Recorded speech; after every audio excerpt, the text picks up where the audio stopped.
teach people this, and I'm gonna go run through this real quick. Instruction IPM, which is integrated pest management. So as a pesticide applicator, a lot of people think we just go ahead and just grab pesticides and just spray them, at will. We don't. We start at the bottom. And what they train you to do is start at the bottom with cultural control. And what that is changing your practices and the way you do things to mitigate insect damage or pest damage.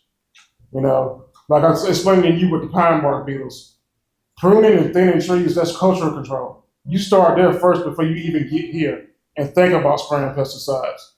That's what we're doing on these farms. So that's what I'm trying to teach them. And like I said, the pesticide application should always be a last resort. So anything, especially synthetic pesticides, like that should be the last thing you think about. And pesticide application in general is counterproductive to what you're doing in climate smart ag. Forage. So when it comes to the forage, like I said, I told you this before, you plant the forage you need, not the forage you want. You plant what's going to flourish. Livestock management. So when it comes to livestock management, you have correct rotation, leads to no overgrazing, leads to healthy animals, plus sustainable forage, which in turn leads to save money and reduce greenhouse gas and carbon emissions. Supplemental forage.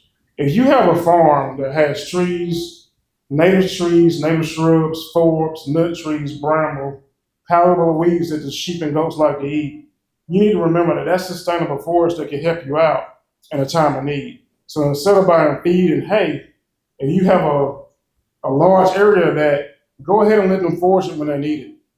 Acorns, the tannins and acorns, like Dr. Clark might have mentioned, that helps them with parasites in the gut.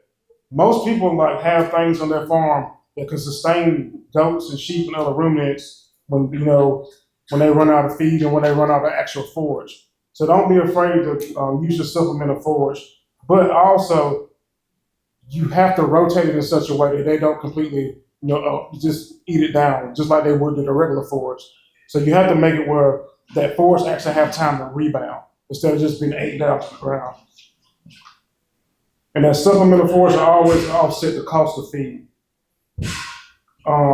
All-season forage production, that's something I've been trying to help people with. So if we can come up with a mix of grasses, forests, legumes, that will go to seed.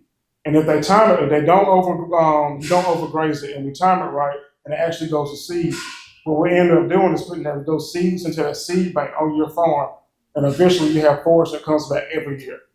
And you want something that will take you through the warm season as well as the cool season.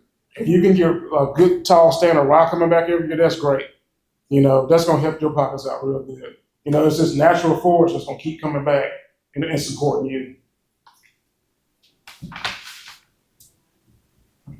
So some final tips and takeaways.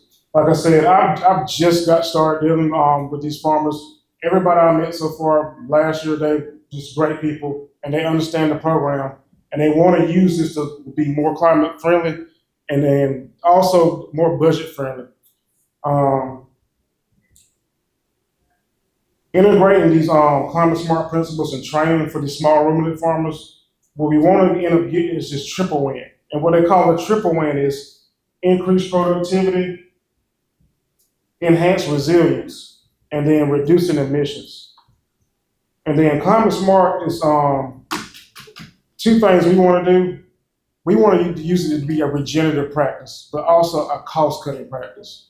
It's going to take a lot of input up front to get to that point, but eventually it's going to cut costs on the farm, as well as help the environment. And so that's pretty much everything I'm trying to help them with and teach them. As far as, and the other thing I end up doing with them, before the first time I come to your farm, I do the assessments. Like I think Dr. Sharma was mentioning. Those assessments, I do the assessments, I do my part of it. I send that off to the USDA. Before we can help you with anything, that's got to be okay. So when I come, I'm assessing you, I'm assessing the farm. I'm trying to figure out, do you fit into this program, and do they really want to do it? Because it's going to be some work for a lot of people. Because a lot of these people are older people. They have neglected farms. Some of them haven't farmed ever. So a lot of these farms end up in a lot of work. but I do my best to try to help them with the time I have. So that's kind of what I want to talk about. But I really want to answer anybody's questions about anything related to the program, Hort, anything. So if you have any questions, I'd like to answer them.